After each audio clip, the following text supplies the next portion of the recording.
Bonjour à tous, bienvenue dans ce webinaire aujourd'hui dédié donc au retour d'expérience de la mise en place d'une solution de sécurité et de gestion des mots de passe dans le milieu hospitalier. Donc aujourd'hui, pour ce webinaire, je serai également accompagné donc de Carlos Cubas, responsable d'agence chez Solutions Exchange.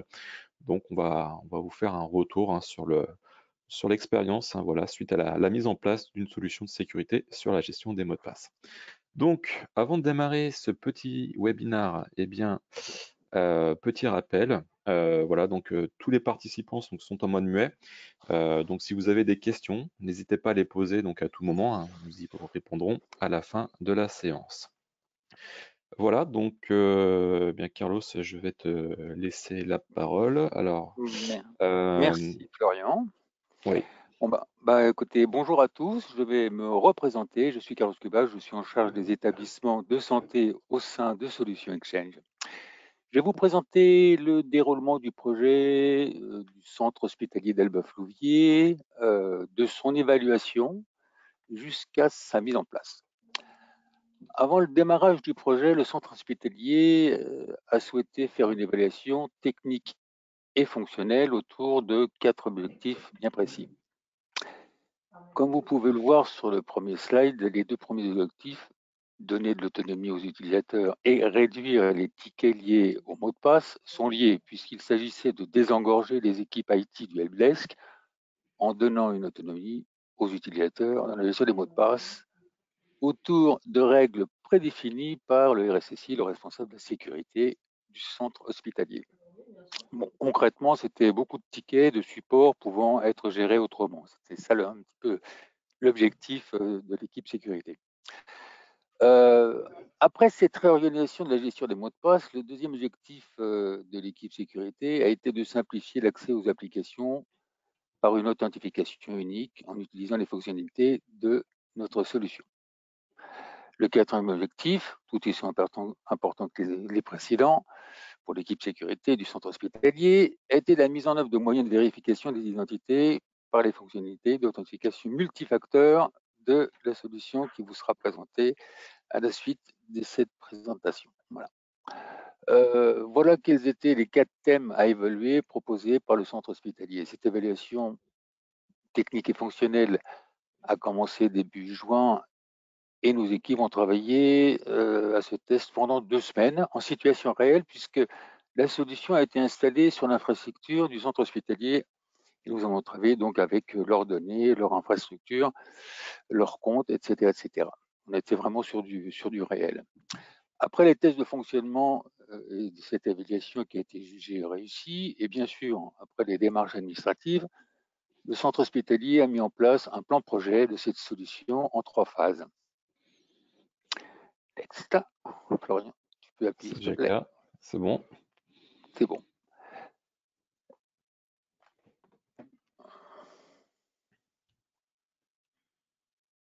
Comme vous pouvez le voir sur ce slide, le contenu de la première phase du projet a démarré le 15 juillet. La première phase démarrée au mi-juillet a été tout de suite de mettre en place les process de livre-service pendant l'été pour la majorité des 2600 utilisateurs pour une exploitation prévue début octobre.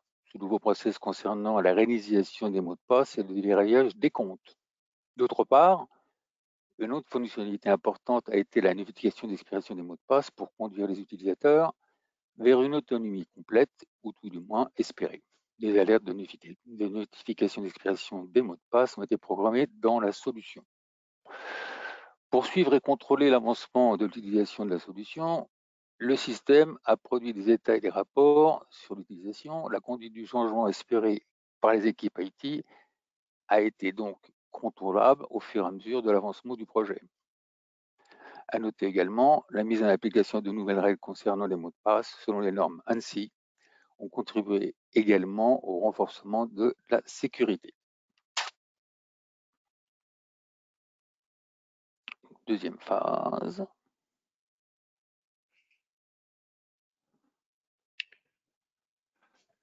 Après la première phase de ce projet couvrant les besoins de gestion de mots de passe, le centre hospitalier s'est attaqué à la simplification de l'accès aux applications sensibles avec une authentification unique associé à la nouvelle stratégie de mot de passe décrite en première phase. Les fonctionnalités de notre solution ont permis de mettre en place un SSO avec une première application, une GED, qui est une application du documentaire médical qui est hébergée. Voilà, ça c'était le premier challenge qu'on avait déjà commencé à développer lors de l'évaluation, qu'on a mis en œuvre lors de la mise en place du produit dans le projet. Voilà. D'autres applications comme la gestion de moyens mobiles, les moyens de transport, la disponibilité des ambulances et des VSL, à travers un système de géolocalisation, devrait voir le jour avant la fin de l'année, ce qui est un petit peu prévu dans le centre, au centre hospitalier. Voilà un petit peu la prévision du développement de cette deuxième phase. Cette deuxième phase devrait être opérationnelle fin novembre. Bon, évidemment, peut-être y aura-t-il des retards, mais c'est ce qui est prévu pour le moment. Et la troisième phase, qui est donc la dernière phase, sera consacrée essentiellement au renforcement de la sécurité par la mise en place d'une authentification multifacteur grâce aux fonctionnalités avancées de la solution qui vous sera présentée par Florian dans quelques instants.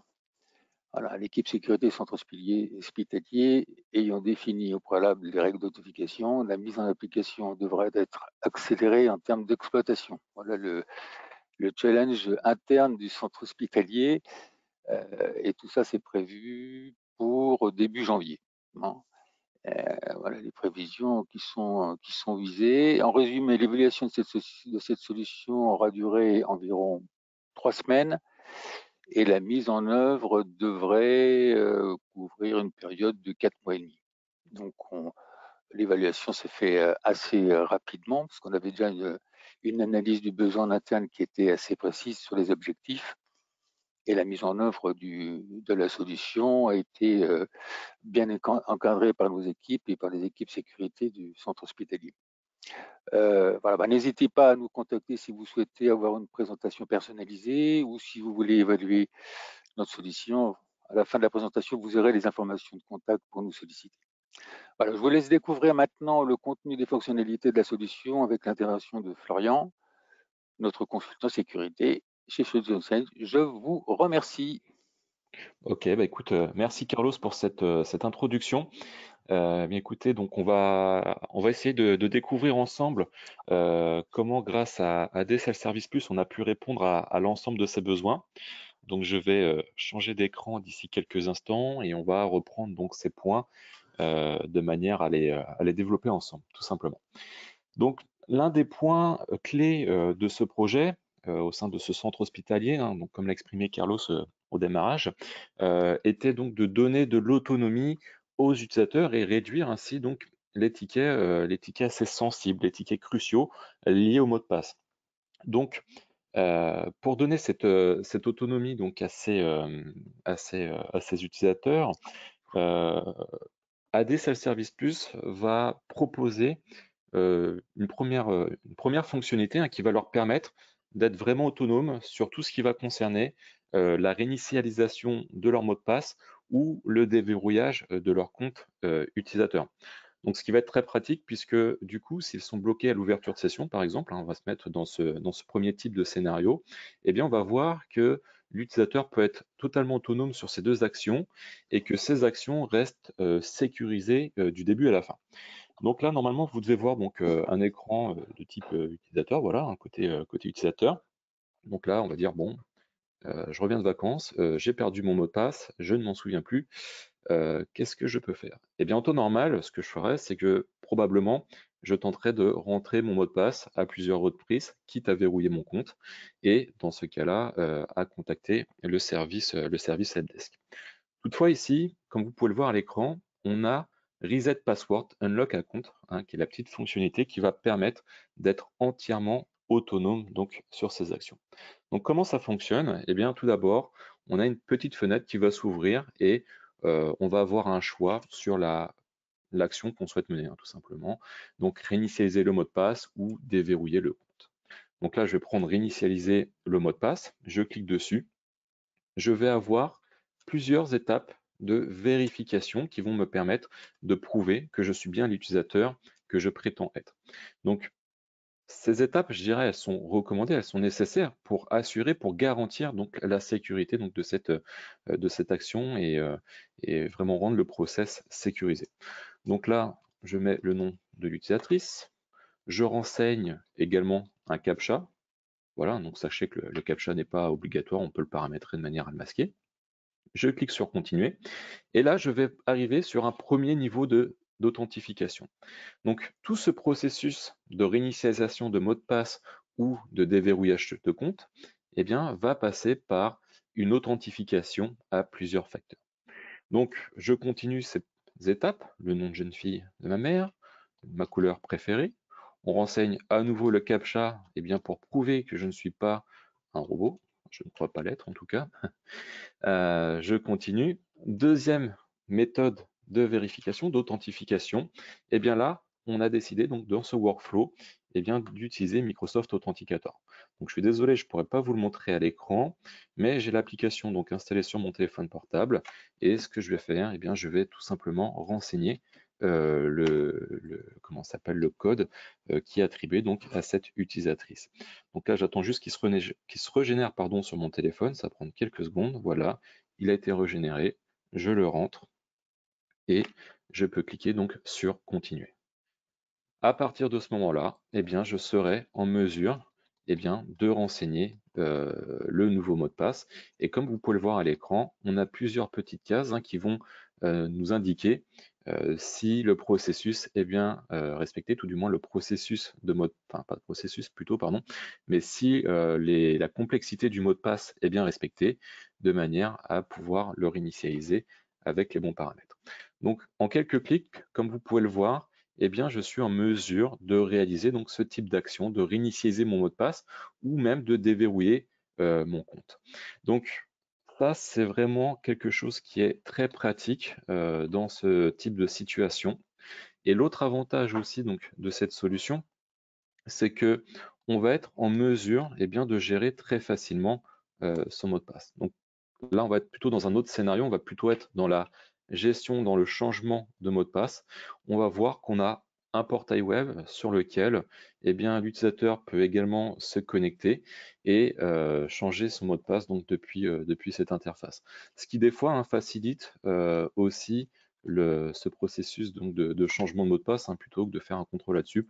Bon, voilà, tous les utilisateurs ne sont pas forcément à l'aise avec ça. Le fait là de se connecter sur une interface, d'avoir vraiment une interface qui est dédiée, peut faciliter également les choses pour l'utilisateur ou l'utilisatrice. Donc là, si je me connecte à mon portail AD Self-Service Plus, la première fonctionnalité à laquelle je vais accéder, ça va être la possibilité donc de changer mon mot de passe. Voilà. Donc voilà pour ce premier point, comment donner de l'autonomie et réduire les tickets cruciaux liés au mot de passe. Voilà, c'est de cette manière qu'on va répondre à ce besoin.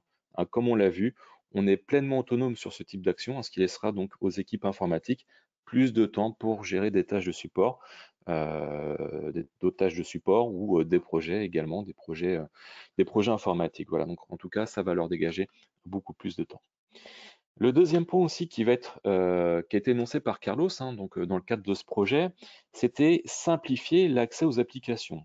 Donc ça, c'est un autre point important pour ce projet, puisqu'il s'agit là donc de mettre en place tout simplement du SSO.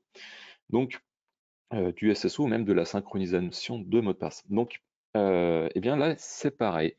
On va voir qu'on va répondre à ce besoin très facilement puisque toujours dans cette même interface, l'utilisateur aura juste à cliquer sur application, sélectionner l'application qu'il souhaite lancer. Donc là, je l'ai mis en place, je l'ai configuré avec Office 365, mais ça pourrait être avec d'autres applications cloud par exemple. L'utilisateur aura juste à cliquer dessus, l'application sera lancée et l'utilisateur donc y accédera de manière transparente, pardon. Pas besoin d'une seconde authentification. Alors, le SSO, comment va-t-il se présenter? Sur côté serveur, on va voir que on dispose de plus d'une centaine d'applications donc supportées nativement par la solution. Donc là, je vais juste me reloguer puisque il y a eu un petit timeout depuis l'ouverture. Hop, ça me prend quelques instants. Donc là, je me connecte sur l'interface donc du serveur. Je suis plus côté client, je suis vraiment sur l'interface du logiciel côté serveur. Donc la console, console de type web, se présente de la façon suivante. Et là, je vais donc vous présenter la partie SSO, les applications qui sont compatibles nativement.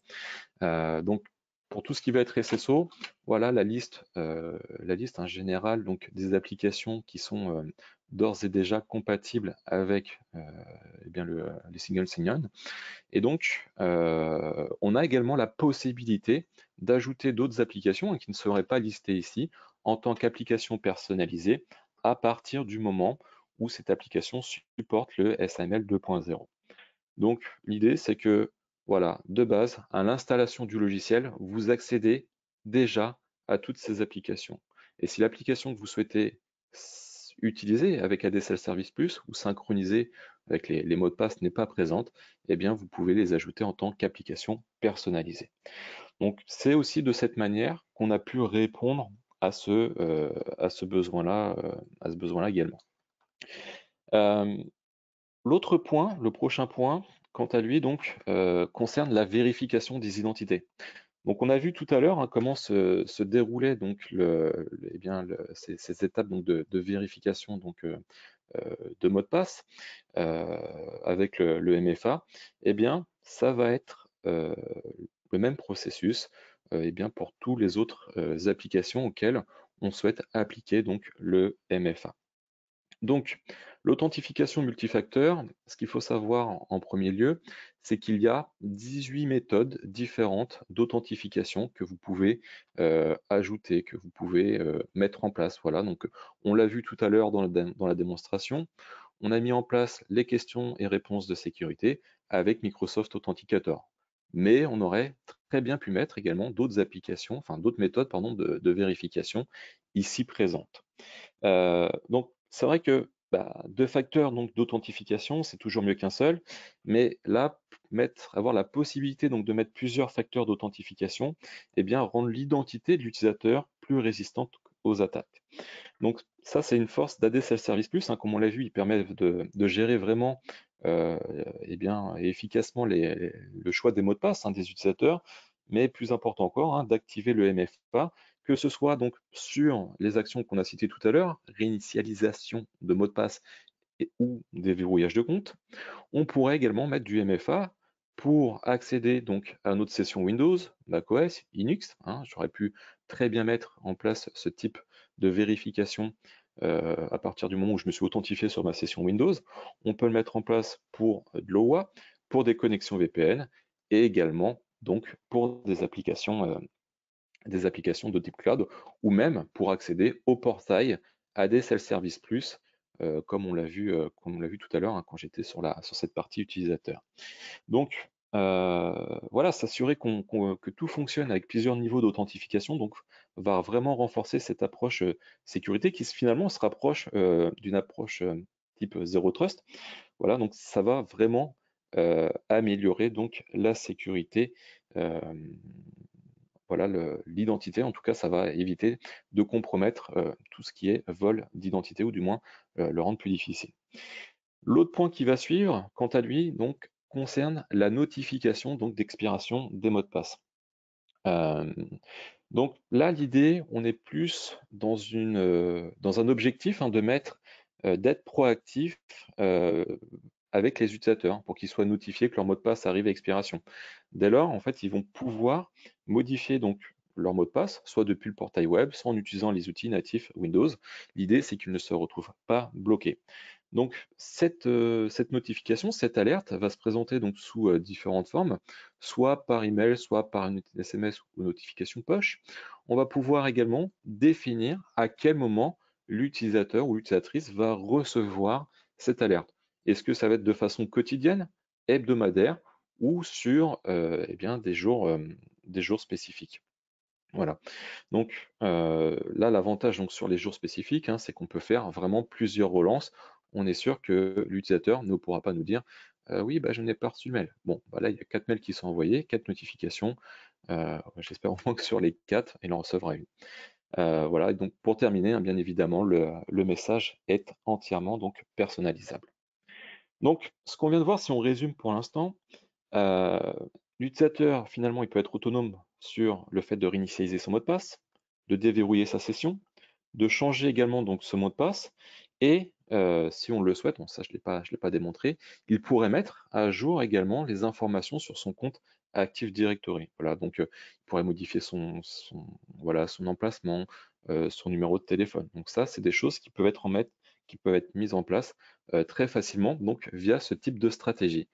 Donc là, l'idée, c'est que en définissant une stratégie, eh bien, je vais pouvoir choisir, en fonction des populations à qui je vais adresser ces stratégies, les actions qu'elles vont pouvoir réaliser. Est-ce que ça va être toutes les actions? Est-ce que ça va être seulement quelques actions? Seulement une? Est-ce qu'on va leur dire seulement de réinitialiser le mot de passe? Seulement de déverrouiller le compte? Vous voyez l'idée?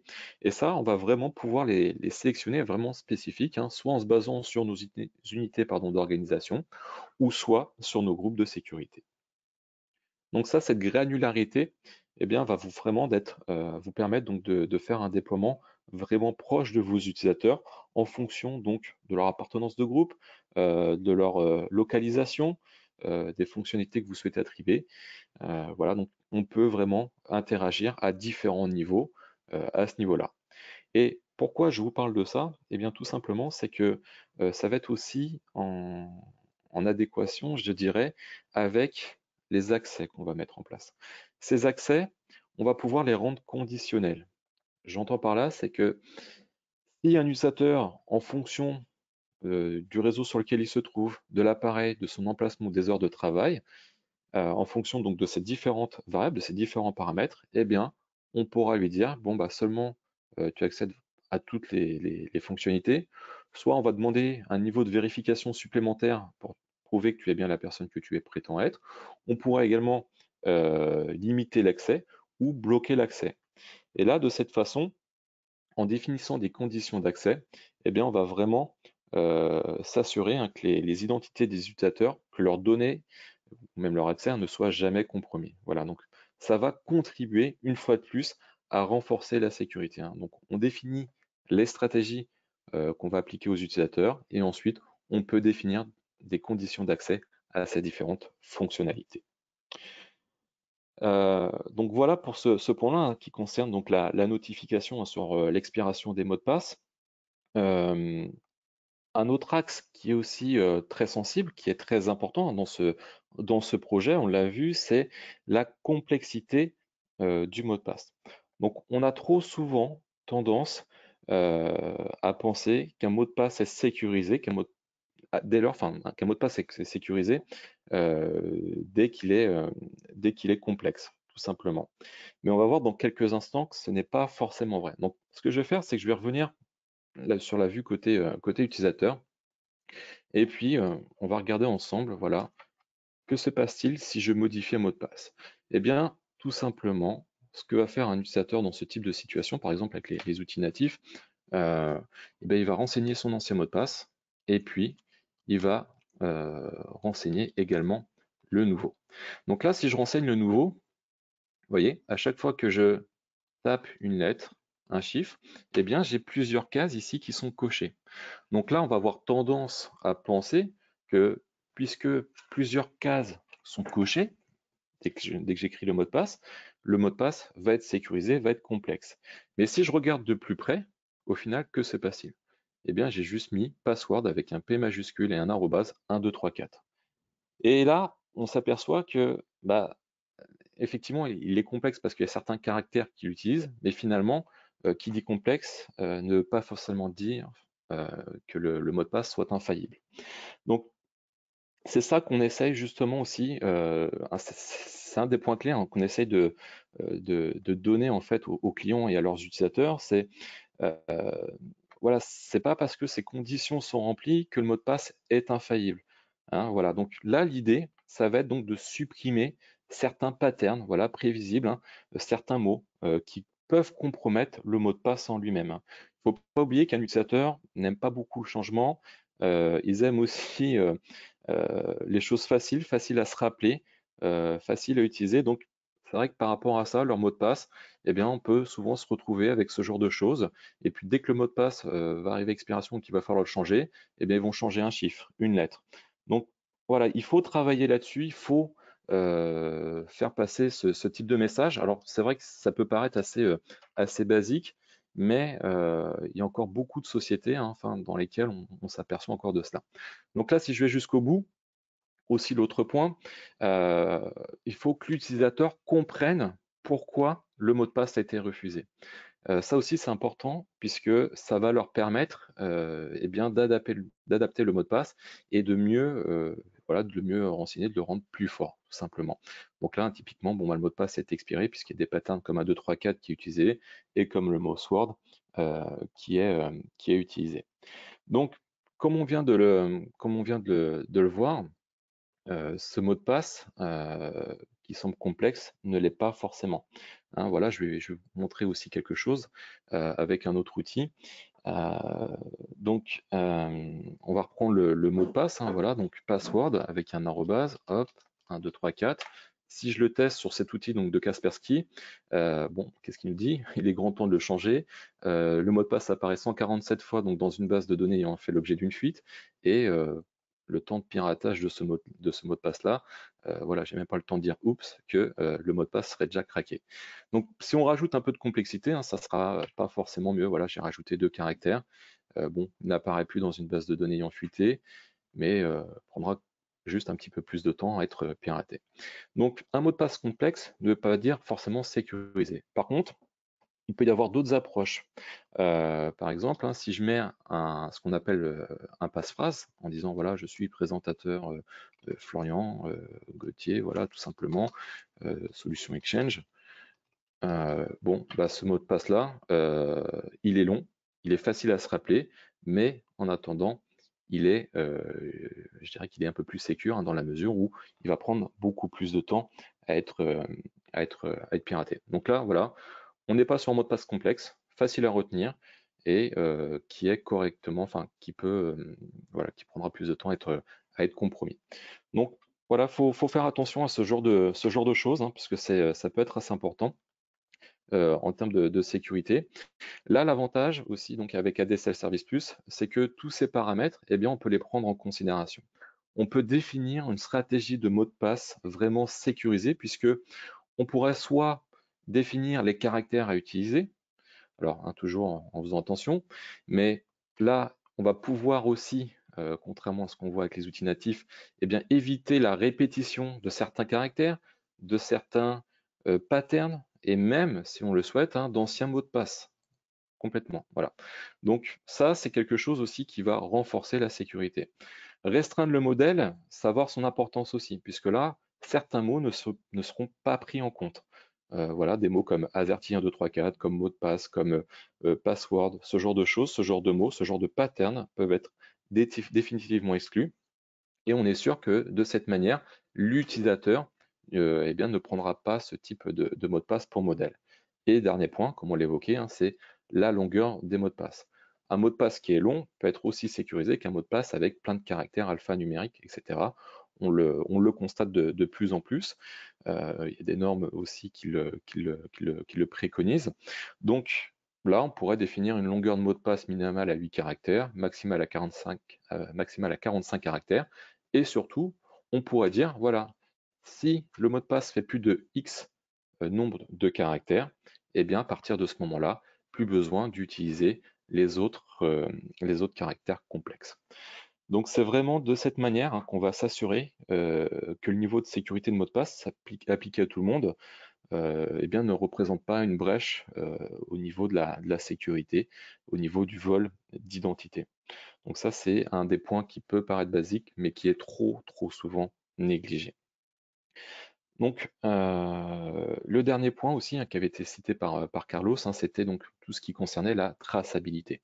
Donc, dans ADSL Service Plus, pour faciliter le déploiement, eh bien, on va avoir donc un certain nombre de rapports concernant, eh bien, par exemple, les inscriptions sur les questions-réponses, hein, sur cette méthode de vérification sur le MFA. On va également avoir des rapports d'audit sur les personnes qui ont réinitialisé leur mot de passe récemment. Pareil pour tout ce qui va concerner le déverrouillage de compte, les modifications de mot de passe. Donc là, on va vraiment pouvoir avoir un suivi, exporter ces rapports, les garder de côté pour, je ne sais pas, une mise en conformité, une gouvernance, ce genre de choses. Donc on va pouvoir eh bien, conserver ces rapports de manière pérenne et sécurisée dans le temps. Et surtout, ces rapports vont vous aider à déployer la solution de manière sereine et, et de faire en sorte que voilà, tout se passe pour le mieux. Donc, eh bien, écoutez, je pense qu'on a fait le tour donc, de cette présentation. Donc, on va passer, je pense, à la partie questions-réponses. Donc, on va voir si on a des questions. Hop, le temps de switcher. Alors, question. Est-il possible de ne pas utiliser les anciens mots de passe? Alors oui, donc on l'a vu à l'instant, hein, donc comme je disais, il est possible donc de ne pas utiliser donc les anciens mots de passe hein, qui ont été utilisés précédemment.